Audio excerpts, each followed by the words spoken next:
एक दफ़ा का जिक्र है कि जंगल में दो शेर आपस में मुत्तहिद और इकट्ठे रहते थे। जंगल के सभी जानवर उन दोनों की दोस्ती से बहुत परेशान थे, क्योंकि वो दोनों बहुत ही जालिम और चालाक थे। वो किसी पर रहम नहीं करते थे। लोमड़ी ने एक दिन उन दोनों से जान छुड़ाने के लिए एक तरकीब सूझी और ये कहने लगी कि मैं इन दोनों को आपस में लड़वा देती हूँ। इसके बाद ये आपस में लड़कर खुद ही मर जाएंगे और फना हो जाएंगे। इससे हम सब इनके जुल्म सितम से बच जाएंगे। और वो शेर के पास जाकर कहने लगी, बादशाह सलामत, वो जो दूसरा शेर आपका दोस्त है वो आपके शिकार को खा जाता है और आपको नहीं बताता। वो आपका हिस्सा भी खा जाता है और अपना पेट भरता है और आपके खिलाफ वो जंगल में बहुत बातें करता है।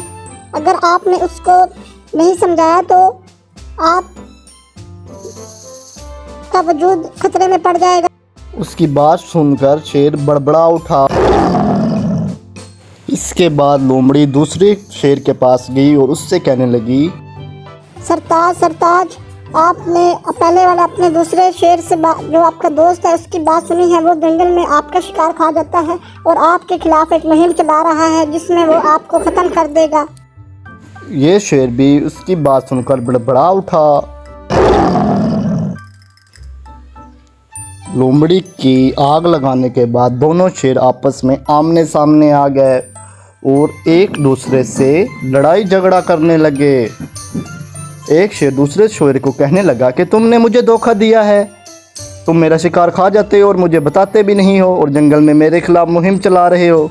दूसरा शेर कहने लगा, नहीं, तुमने मुझे धोखा दिया है और तुम मेरा शिकार खा जाते हो और जंगल में मेरे खिलाफ मुहिम चला रहे हो और मुझे तुम ख़त्म करके सारे शिकार खुद हड़प कर लोगे।